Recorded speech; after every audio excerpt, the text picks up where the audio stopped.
Estamos aqui, graças ao bom Deus, reunidos, em nome de Deus, em nome de Jesus. E vamos falar sobre o tema Oração da Paz, que é o outro nome, um dos outros nomes que temos para a oração de São Francisco. E a gente vai tentar interpretar juntos, eu falando um pouquinho aqui das minhas interpretações, vocês vão pensar junto, depois todos interpretarão as suas utilidades para as frases da oração da paz, da oração de São Francisco. Então vamos lá, falar um pouquinho sobre a oração da paz, oração de São Francisco. Eu trouxe aqui, vou olhando aqui nas minhas anotações, algumas informações para não perder nenhuma frase da oração, mas eu começo dizendo que, para quem não sabe, Francisco de Assis não era Francisco de Assis, o nome dele de berço, o nome dele era Giovanni di Pietro di Bernardone. Sabe de onde ele era? Itália, o nome diz tudo. Ele viveu no século 11 e 12 e teve uma vida que eu considero curta até, Hoje em dia nós estamos vivendo mais tempo, mas ele viveu aqui encarnado no papel de Francisco de Assis por 45 anos só. E dizem algumas fontes espirituais, mediúnicas, não sei se é verdade, não é porque seja muito importante, mas porque é curioso, dizem que Francisco de Assis era encarnação ou reencarnação do apóstolo João. Quando Francisco começou a sua vida aqui, ele estava com uma vida como nós, uma vida comum. E um belo dia, não vem ao caso aqui a história da vida dele, muito fácil de encontrar sua biografia na internet. Ele tinha uma vida comum e um dia ele decidiu dedicar a sua vida, a sua existência à vida religiosa. E ele, dentro desse trânsito de vida mundana para a vida religiosa, começou a trabalhar focado na parte espiritual e em algum momento da sua jornada ele dizem, porque as fontes remetem a ele, a prece ou a oração de São Francisco. Não, parece-me que não tem nada escrito especificamente por ele a esse respeito. Mas o importante é que a oração de São Francisco mostra, sendo dita como dele, uma alma humilde, um espírito grandioso, iluminado, um espírito que queria fazer o melhor, que queria aprender para dar-se melhor ao mundo, entregar-se melhor às pessoas, aos seus irmãos. Ele não tinha só os irmãos menores, que eram os animais que ele tinha muito carinho. Todos somos irmãos e para ele, obviamente, também éramos. Então, a oração de São Francisco fala do quê? Todo mundo aqui, a não ser os menorzinhos talvez, todo mundo aqui conhece a oração de São Francisco. Ela fala de paz, de amor, de perdão, ela fala de esperança, ela é uma oração que fala de alegria, de fé. É um roteiro de autoajuda. Vocês já pensaram nisso? Na oração de São Francisco como um roteiro de autoajuda? Talvez não. Eu não tinha pensado até o momento de começar a me preparar para fazer esta exposição. E aí eu pensava que era só pedido de como me torno melhor para o mundo. Mas quando a gente fala de autoajuda, quer dizer, eu me torno melhor para você, para você, para você, para você, para eles que estão aqui eventualmente nos assistindo no YouTube. Então, quando nós agora passarmos a estudar a oração de São Francisco, nós vamos procurar entendê-la naquilo que nos modifica e naquilo que nós podemos tocar o mundo com a nossa transformação, ok? Então, Francisco de Assis começa e diz assim: Senhor, ele se refere a Deus, Pai Criador de todas as coisas, fazei-me instrumento da vossa paz. Qual é a utilidade, e eu vou falar sempre sobre a utilidade das frases, depois destrinchá-la um pouquinho melhor. Qual é a utilidade de nos fazermos instrumentos da paz? É uma utilidade pessoal. em primeiro lugar, e uma utilidade coletiva em favor do próximo. Jesus deixou claro que deveríamos nos amar para saber amar o próximo. E quando nós falamos fazei-me instrumento de paz, ele fala, me ajuda a me modificar, me ajude que eu me transforme naquilo que leva à paz. Nós somos instrumentos da paz? A questão é, fazei-me instrumento da paz. Nós somos instrumentos da paz? Vocês já pensaram em vocês desta forma? Em serem instrumentos da paz? Nós, chegando num ambiente qualquer, familiar, profissional, né, no supermercado, no transporte público, nas férias, num evento qualquer, nós chegamos nesse ambiente e levamos tranquilidade? Nós levamos ânimo, nós levamos e divulgamos e transmitimos alegria? Será que nós fazemos isso? Nós dizemos na oração, fazei-me instrumento da vossa paz, a paz de Deus que foi transmitida pelo Cristo, que foi reforçada pelos bons espíritos que encarnaram em todos os tempos da humanidade. Será que somos as pessoas que levam paz? Somos os instrumentos ou será que a paz dá tchauzinho quando nós chegamos? E uma coisa é certa, muitas vezes a paz se despede quando nós chegamos se estivermos alterados. Nós não temos às vezes tolerância, não temos compreensão, às vezes acordamos de mau humor e a primeira pessoa que passa na nossa frente, porque é até da parte física, o retorno ao corpo físico às vezes não é muito confortável e a gente está irritado. Então, será que nós nos controlamos? A paz diz tchau, a paz se despede de nós?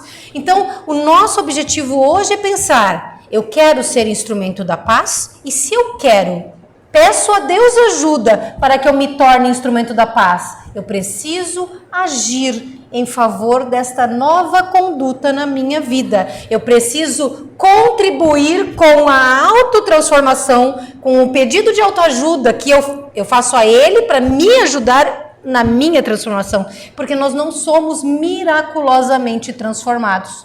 Nós somos transformados pelo nosso esforço, pessoal. Então, que nós passemos a pensar como o ambiente se transforma quando nós chegamos nele. Ok? Onde houver ódio, diz São Francisco, onde houver ódio, que eu leve o amor. E qual é a utilidade desta expressão? Neutralizar os maus sentimentos. Onde houver ódio, que eu leve o amor. Neutralizamos o ódio com o amor. E como é que nós fazemos isso? Nós estamos num processo de superação. Superação das próprias limitações, porque eu quero levar amor, porque eu preciso, como cristã, levar amor, porque eu devo fazê-lo por ser espírita e ter noção das virtudes que nós devemos desenvolver. Então, eu tenho que fazer uma superação das minhas próprias limitações. E eu conseguir, através desse desejo, dessa vontade de levar amor, eu preciso agir de forma amorosa. E se eu conseguir fazer isso, conseguir me doar ao meu próximo, ao meio onde eu estou me adentrando, envolvida, eu, porventura, posso conseguir superar, dentro das relações que nós temos com o próximo, ressentimentos seculares.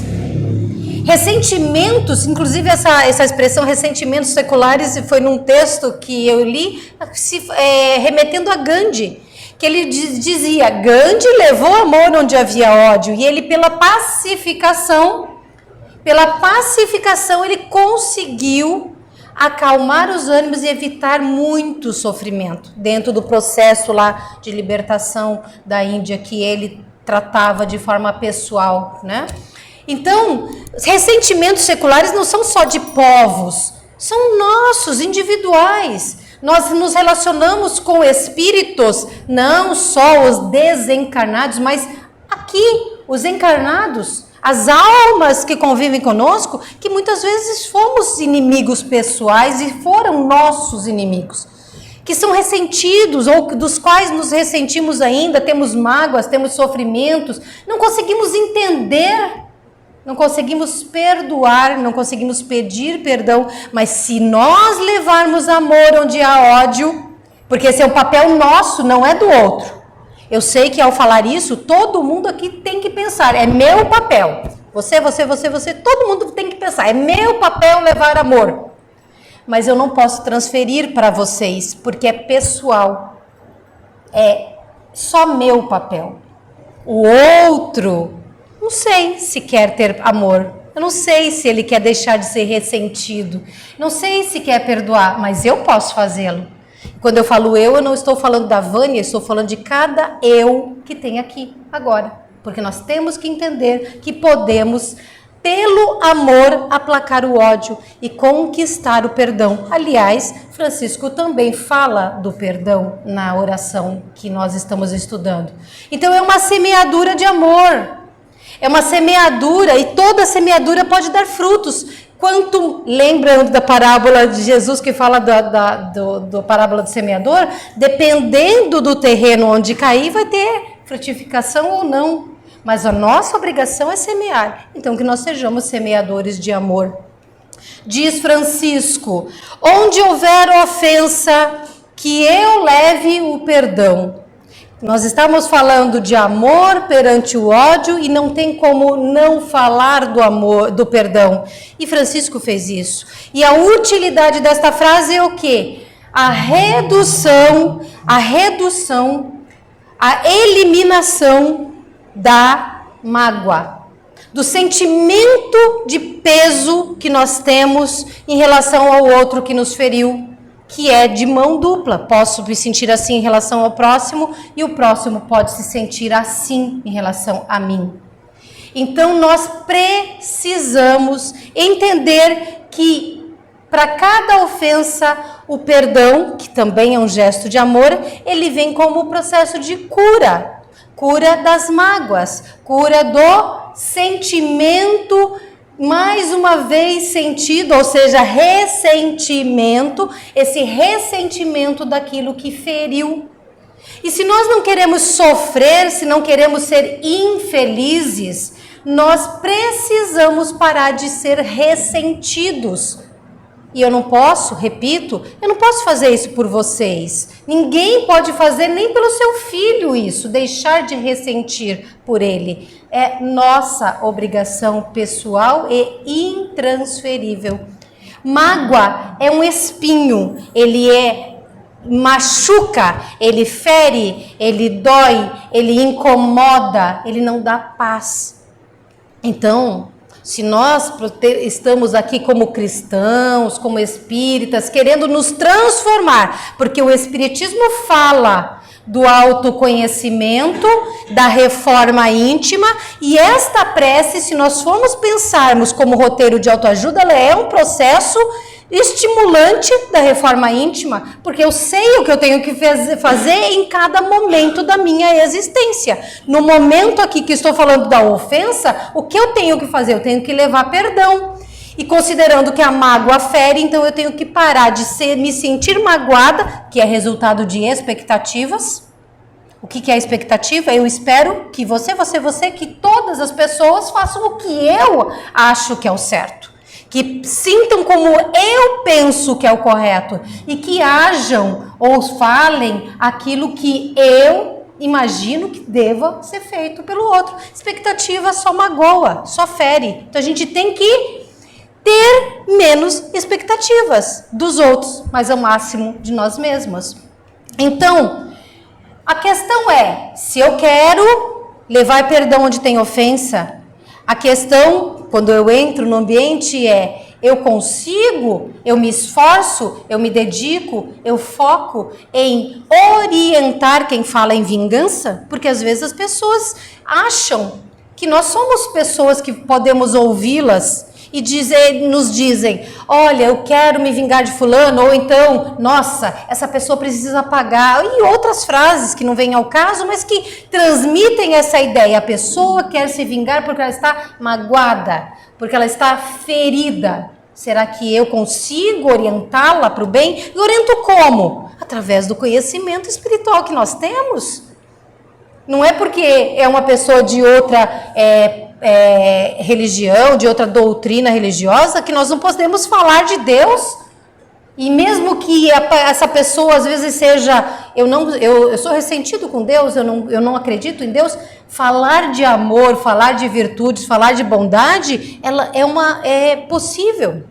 E a pessoa que ama, a pessoa que quer aplacar as ofensas, que quer perdoar, que quer ajudar o próximo a perdoar, ela tem sentimento e conhecimento suficiente para levar adiante. Então, nós falamos de perdão como uma libertação, porque se o outro está sofrendo, eu já sei que eu tenho que perdoar, para eu parar de sentir dor das mágoas que me feriram, das coisas que aconteceram e me machucaram. Mas se o outro pede minha ajuda, para eu levar perdão onde há ofensa, eu preciso entender que se eu falo com essa pessoa que aquela ferida não se curará se ele não perdoar, se a pessoa não entender isso, ela não vai perdoar. Então você precisa deixar claro para o outro, levando o conceito do perdão, que o maior ganhador é a própria pessoa que está sendo orientada a perdoar, se aceitar esse conceito.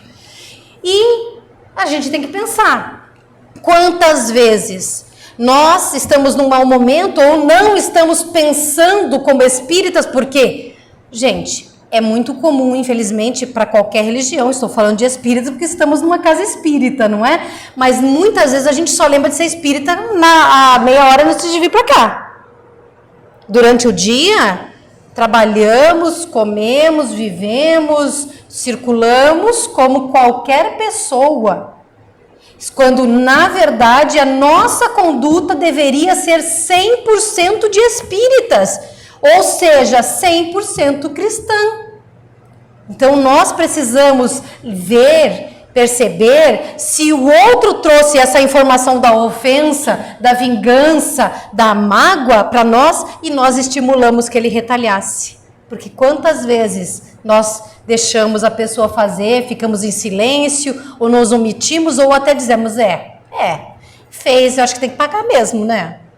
Então nós precisamos ter cuidado para efetivamente fazer o que a prece nos orienta, levar o perdão aonde há ofensa. E diz Francisco, que também é muito semelhante, mas num outro sentido um pouquinho ali da discórdia, ele fala, onde houver discórdia, que eu leve a união. Ora, se tem ofensa e não há perdão, não vai continuar com a discórdia e não vai ter união. Mas aí você vê que ele vai encadeando, porque essa prece é quase um poema, é praticamente um poema. Esse poema é todo encadeado nessas expressões que engrandecem a nossa alma. E qual é a utilidade de levar união onde há discórdia? É a pacificação ao invés de dividirmos. No mundo inteiro está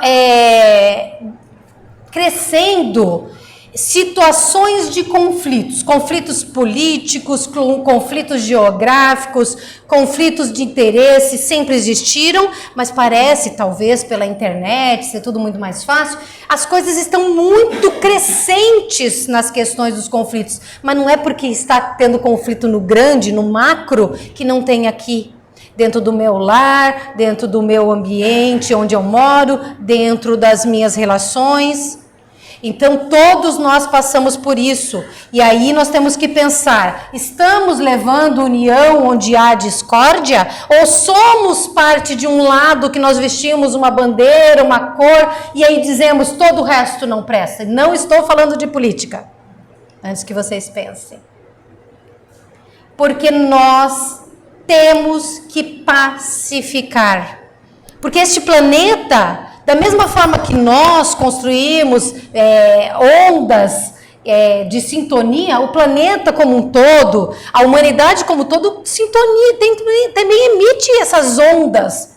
O que nós estamos como coletividade emitindo? O que nosso grupo aqui está emitindo? Se nós imaginarmos como é num evangelho no lar, aqui tem toda uma energia espiritual de luz, de cura, de harmonia, de tratamento, se expandindo por cima e pelos lados de cada um de nós e mais, por toda a vizinhança, para cima, para os lados, para todos os lugares. Então imagine isso, a nossa responsabilidade, a nossa obrigação de pacificar, para que as pessoas não fiquem tão alteradas, tão intolerantes, tão impacientes, tão sofredoras por causa de mágoas e expectativas, por quererem que o outro seja como ela. Então, a questão é, somos pacificadores ou divisores?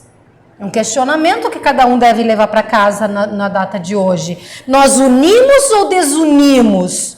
Nossas palavras, as nossas gesticulações, a forma que a gente olha, que a gente sorri ou não.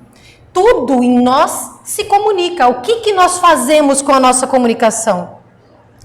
Será que nessa conduta de unir ao invés de desunir, será que de fato nós conseguimos fazer com que a maledicência não seja alimentada na nossa conduta? Alguém vem falar mal de terceiro e a gente deixou, de fato, aquele assunto se encerrar e, mais do que isso, conseguiu fazer com que o perdão entrasse naquele processo? Será que as nossas críticas são críticas construtivas ou desconstrutivas? Repito e vou repetir outras vezes, um verdadeiro roteiro de autoajuda, de reforma íntima, porque nós queremos mudar e para mudar temos que fazer diferente. E Francisco de Assis nos diz o que fazer nos momentos. Ele diz, onde houver dúvida, que eu leve a fé. Qual é o sentido dessa expressão? Qual é o sentido? Não, qual é a utilidade? Dar sentido à existência. Tem pessoas que não sabem por que nasceram. Tem pessoas que não sabem por que estão encarnadas, estão vivas. Tem pessoas que não sabem o que fazer da vida. E vejam, se vocês forem observar notícias no mundo inteiro, e o Brasil teve um acréscimo muito grande disso também, aumentaram os casos de suicídio. Então, se as pessoas não têm sentido para existir, elas não sabem que a vida continua, elas não sabem que elas receberão de volta aquilo que deram. Então, estão recebendo aqui e receberão do outro lado. Não sabem que não podem escapar das suas experiências, das suas provas. Elas não sabem nada disso, então como que elas vão ter vontade de continuar vivendo se só existe dúvida e negação na sua existência? Então, para dar sentido à existência do próximo, nós temos que contribuir. Como espíritas, como cristãos que somos, nós temos que pensar na expressão do Cristo, que nos recomendou, que perguntou para nós se nós faríamos o quê? Colocaríamos a candeia, ou seja, a luz, embaixo do alqueire para abafá-la, ou sob o velador, que era onde ela ficava exposta nos tempos antigos. Nós iluminamos, nós levamos a fé, nós levamos a confiança, nós levamos a esperança, ou nós abafamos isso e deixamos cada um com o seu problema? Será que nós temos coragem, usamos da nossa coragem para informar aquele que sofre e passa pelo nosso caminho que existe um Deus de amor, que existe bondade, que existe paz, que existe justiça, e explicamos para eles como isso acontece? Sem forçar. Não estou dizendo que você tem que chegar para uma pessoa que é de uma religião que não acredita em reencarnação e obrigá-la a crer, até porque nós não obrigamos ninguém a nada. Não podemos fazer ninguém acreditar naquilo que ela não quer acreditar. Mas talvez a nossa disposição de se oferecer para ouvir e falar coisas boas dê uma esperança e modifique um quadro de dúvida, porque a esperança através dessa fé que nós estamos levando, eliminando esse sentimento de não sei por que estou aqui, ela possa transformar o momento daquela pessoa a quem nos dirigimos e ajudá-la. Elas podem ser ajudadas, ser modificadas, porque elas estão muitas vezes em desespero, esperando essa luz que nós estamos erguendo. Francisco diz: onde houver erro, que eu leve a verdade. Parece um pouco presunçoso nós queremos levar a verdade, até porque a verdade ela é relativa. Nós não temos a verdade absoluta, nem mesmo as verdades do que acontece no nosso meio. A gente lê jornal A, diz uma coisa, o jornal B, ou a rede social A, ou a rede social B, fala dos mesmos fatos sob óticas diferentes. Então, o que é a verdade? Mas de qual verdade eu estou falando? Estamos falando da verdade de haver algo mais do que aquilo que a gente vê com os olhos carnais. Qual é a utilidade desta frase? Levar com atitude aquilo que nós acreditamos e é bom. Porque se nos faz bem, pode fazer bem para o próximo, não pode? Se me dá esperança, se me dá alegria, se me dá forças para agir, não pode fazer isso pelo próximo? Então, a minha verdade, a verdade que constrói, a verdade que alivia, a verdade que renova, eu vou transmitir sem omissão. Porque a omissão é uma covardia que tem preço. Porque nós sabemos, como espíritas que somos responsáveis por todo o mal que fazemos. Mas sabemos mais, que somos responsáveis por todo o mal que decorre do bem que poderíamos ter feito e não fizemos.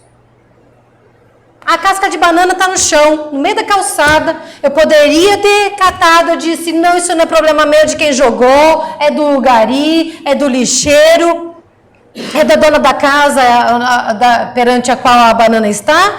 E aí eu passo e um velhinho vai lá, não percebe, escorrega, cai e se machuca gravemente. Sim, eu sou corresponsável por aquele acidente. E isso a gente pode expandir para tudo. Então, como que nós devemos pensar a questão de levar o erro, de transferir o erro? Pensar, primeiro, em nos educarmos. O que estamos fazendo aqui agora é nos educarmos de forma espiritual. Nos educarmos de forma geral, procurar cultura, procurar bons valores, procurar conhecer as coisas. E mais, pegar todo esse conhecimento que vamos adquirindo e levar para além de nós mesmos através das nossas ações e das nossas palavras. Sabe aquela história de que não tem nada na internet que pode ser apagado? Na vida espiritual é a mesma coisa. Nós não podemos apagar nada que fizemos. O que podemos é corrigir no futuro as nossas condutas, mas o passado não muda. Então, palavras e exemplos são transformadores. E é muito mais fácil alguém mudar quando me vê fazendo aquilo que eu digo do que quando me escuta pregar aquilo que eu estou pregando, mas não faço. Isso vale para filho, isso vale para qualquer pessoa que está ao nosso lado. Então, nós precisamos parar de ser ignorantes no sentido material e no sentido espiritual, e nós precisamos parar com a crítica habitual. Nós criticamos demais e ajudamos de menos. E o que eu estou fazendo aqui não é crítica a vocês, porque eu não os conheço. No máximo seria uma autocrítica, mas o que nós temos que trazer é a consciência como eu sou. Então, o meu objetivo aqui hoje é que vocês pensem como vocês são. Porque eu garanto para vocês que para fazer esta palestra, montá-la, eu tive que pensar bastante em como eu sou. Porque eu tenho que ser honesta com vocês ao me expor, ao expor o tema e me expor também. Porque se eu sair daqui para fora e for uma pessoa diferente do que vocês estão vendo, nada do que eu falo vai servir. E por isso que Francisco tem sido nosso modelo nesta noite, porque ele foi aquilo que ele falou. Onde houver desespero, que eu leve a esperança. Francisco diz essa frase, qual a utilidade? Agir com otimismo, com confiança. Desespero tem em qualquer pessoa que não entenda o sentido da sua existência. Que diz muitas vezes que acredita em Deus, mas ele não consegue compreender que acreditar em Deus exige confiança. Eu confio que está tudo certo, eu confio que vai mudar, eu confio que Deus está me cuidando, eu confio que Ele me sustenta, eu confio que as coisas serão melhores e confio que Ele me deu forças para fazer melhor do que eu estou fazendo e parar de ser desesperada. Mas como às vezes isso não é um sentimento que o outro tem, já que eu tenho conhecimento, vejam que eu estou falando eu, mas não é da Vânia, eu estou falando como indivíduo e isso tem que servir para vocês, cada um de vocês pensando, eu, certo? Então, nós precisamos contribuir com aquele que está desesperado. Evitar a falta de sentido, evitar o peso de uma existência que ele não compreende para que serve. Evitar o impulso depressivo, não estou falando da doença depressão, que é física, mas que começa na alma. Dentro do Evangelho segundo o Espiritismo, não se fala de depressão, mas tem uma palavra lá que ele fala, melancolia.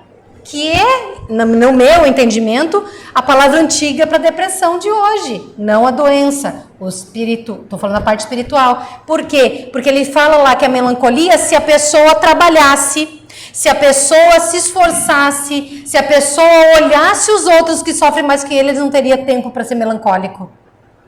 Então, eu não falo da doença que precisa de tratamento, mas a parte espiritual depende de nós, para que nós não incorramos na tendência à melancolia e à depressão da alma. Então, precisamos exercitar, aqui ele fala de desesperança, de esperança para eliminar o desespero. Precisamos exercitar, ver o lado bom de todas as coisas. Todas as coisas têm um lado bom. Ah, mas aconteceu tal coisa que não tem lado bom. Talvez não materialmente, mas nós somos espíritas. E como espíritas sabemos que estamos aqui de passagem, existíamos antes, existiremos depois e existem leis que estão regendo todos os destinos. E que tudo que tem aqui tem um lado bom. Quando eu fico doente, meu corpo sofre, mas eu, espírito, estou vivendo a limpeza daquilo que eu manchei, meu ser espiritual. Então tudo tem lado positivo e a gente precisa procurar não só enxergar, mas transmitir isso, porque muitas pessoas precisam de outros olhos para enxergarem as coisas pelo lado bom, pelo lado positivo. Toda situação tem algum benefício. E, é claro, nós estamos nesse processo para acalmar as almas adoecidas. Vejam, vai depender delas quererem se curar. Mas quando nós fazemos a nossa parte, Deus, utilizando dos seus servidores espirituais, os nossos mentores, os espíritos simpáticos, os espíritos familiares, os espíritos das coletividades que protegem, orientam, inspiram as coletividades, eles vão nos ajudar a tocar aquela alma desesperada. Então, se nós fazemos a nossa parte e a outra parte, a outra pessoa está predisposta, um pouquinho só de empurrão e nós podemos ajudar a salvar uma alma. Onde houver tristeza, que eu leve a alegria. Eu adoro pensar que nós somos capazes de levar alegria. A tristeza, ela deixa a gente fraco, ela deixa a gente cabisbaixo, nós acabamos não tendo forças para lutar. Qual é a utilidade desta frase? Agir com otimismo e confiança para fazer com que a nossa vibração aumente. Ser feliz não é pecado, ser alegre não é ruim. Eu não preciso chorar a vida inteira porque alguém que eu amo está mal. Eu posso orar por aquela pessoa, eu posso falar com aquela pessoa, eu posso agir em favor daquela pessoa, mas eu tenho o direito de ser feliz, porque cada um de nós tem o direito de ser aquilo que quer ser e que é. Por que nós podemos levar alegria e devemos? Porque viver é uma bênção. Porque nós somos privilegiados de estar no ano de 2024, século 21, no final do processo de transição planetária. Eu garanto para vocês que nós estamos no final do processo de transição planetária. Quanto mais tumulto lá fora, mais certo de que o mundo está mudando, porque não se esconde nada. E Jesus disse que não separasse o joio do trigo antes que o joio e o trigo frutificassem. Tudo que nós estamos vendo cada vez mais escancarado é a frutificação de cada pessoa. Então, a colheita está próxima. Não tenham a menor sombra de dúvida. Então, por que eu não posso ficar alegre apesar dos tumultos do mundo? Por que eu tenho que ser ansioso, depressivo, triste, desconfiado, se eu estou fazendo o melhor da minha vida? Perguntem-se, vocês estão fazendo o melhor de suas vidas? Se vocês estão, por que vocês têm que ser infelizes porque o teu próximo escolheu ser infeliz? A gente tem que ajudar, mas cada um é responsável pela própria existência. Nascemos sozinhos, ou seja, encarnamos sozinhos, vivemos acompanhados, mas é sozinhos que tomamos escolhas, que temos decisões, que agimos. E sozinhos voltamos para casa. Então, podemos ser instrumentos da alegria, podemos ser instrumentos da tranquilidade. Nós temos que abolir a desesperança, nós temos que abolir a tristeza. Tem momentos de seriedade, mas eu posso ser sério e ser alegre. Eu posso estar séria aqui e estar alegre de estar compartilhando com vocês o que eu trouxe, não é? Vocês podem estar sérios e compenetrados escutando e pensando, nossa, essa informação, eu vou pensar mais a respeito. Nossa, isso aqui é legal, eu já faço isso. Estarem compenetrados disso, estarem sérios e estarem felizes por dentro, porque estão se dedicando a serem pessoas melhores. Não é verdade? Então, nós temos que, onde tiver desespero, levar alegria. Não tem nenhum mal nisso, muito ao contrário. Francisco diz, onde houver trevas, que eu leve a luz. Qual a utilidade? Eliminar a negatividade, eliminar as impurezas dos nossos pensamentos, trabalhar as nossas imperfeições. E é claro, se eu estou falando de levar, é ajudar, estender a mão ao outro para que nós, sendo luz, como posso me tornar luz? Com amor, com perdão, com alegria, com conhecimento, com parceria para com o meu próximo. Então, se eu posso orientar o outro, se eu posso ajudá-lo a ter entendimento espiritual do seu motivo de estar aqui, a diferença que ele faz no mundo, a transformação que ele causou na vida das pessoas, se eu posso fazer isso, então o que eu devo fazer? Nós precisamos ser a luz. O sal da terra tem pé. Quando Jesus falou do sal da terra, ele falou da diferença que o sal faz. Come comida sem sal para você ver.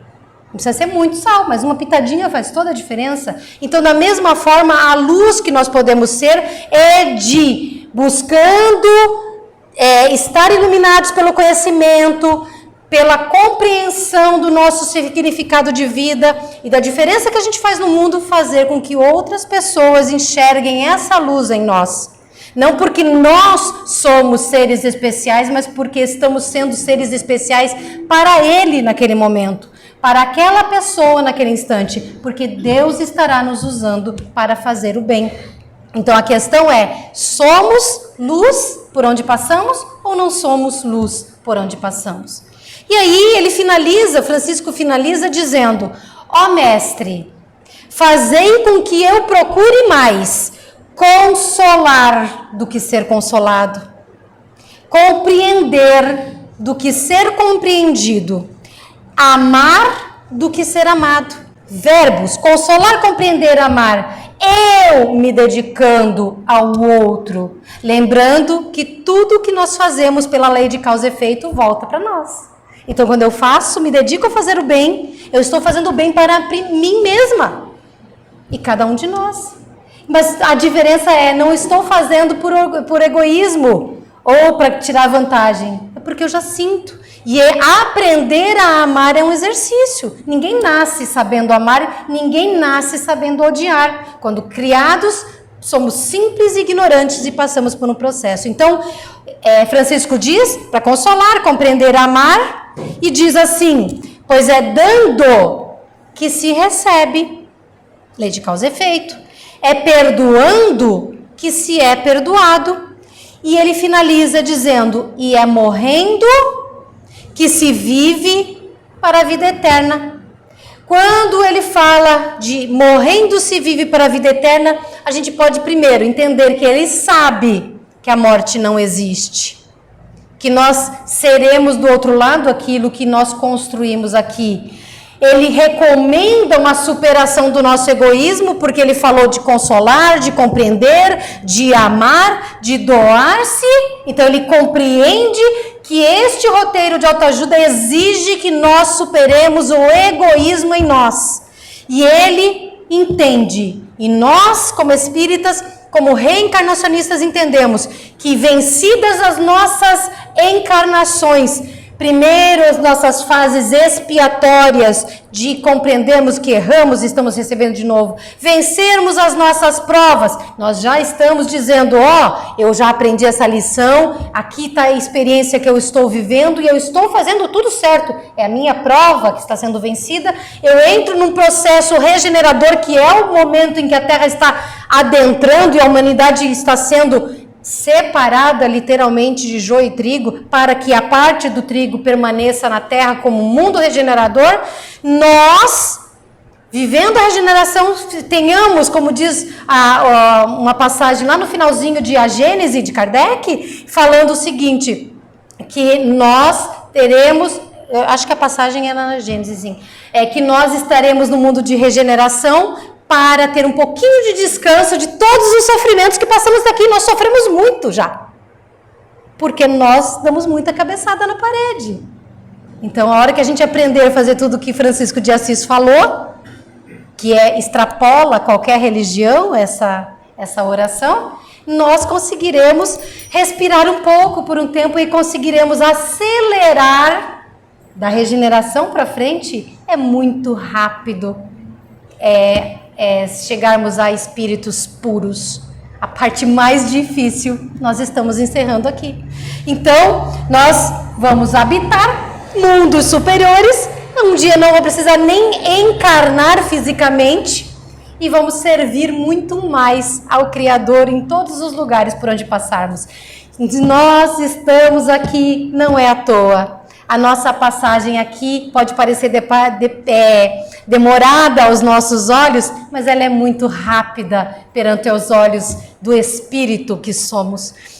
Então, eu termino aqui a parte da oração de São Francisco, mas eu quero aproveitar e ler uma mensagem do Espírito do Marco Prisco, pela psicografia do Divaldo Pereira Franco, que ele diz o seguinte: 1 minuto apenas. Vocês vão entender no decorrer da pequena leitura que eu farei, mas eu quero que vocês pensem, tudo que eu falei durante esses minutos com vocês precisa de um instantinho só de esforço nosso.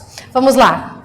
Diz Marco Prisco: num minuto apenas, a tormenta se acalma, a dor passa, o ausente chega, o dinheiro muda de mão, o amor parte, a vida muda. Mudança de rumo, a vida muda em 1 minuto apenas. Em 1 minuto apenas, Deus providencia o socorro. Pode ser um coração atento, uma mão amiga, ou um pedaço de papel impresso caído na calçada. Papel que o vento não levou para longe. 1 minuto apenas e o amor volta. A esperança renasce. 1 minuto apenas e o sol rompe as nuvens, clareando tudo. Não se desespere, espere. 1 minuto apenas. O socorro chega, o panorama se modifica, a vida refloresce. Tenha paciência, não se entregue à desesperança. Aguarde, enquanto você sofre, Deus providencia o auxílio. Aguarde 1 minuto apenas, 60 segundos, uma vida, 1 minuto a mais. Em 1 minuto apenas a misericórdia divina se derrama, cheia de bênçãos, nas vielas escuras dos passos humanos. Corrige, saneia, repara, transformando-as em estradas luminosas no rumo da vida maior. E eu convido vocês, 1 minuto apenas, para vocês fazerem o que Francisco de Assis nos convidou. E que nós possamos agradecer a Deus por estarmos aqui nesta noite, cheios de vida, de saúde e de esperança. Muito obrigada, que Deus abençoe vocês, que sejam novos disseminadores da prece de Francisco. Vamos em paz. Obrigada, viu? Obrigada.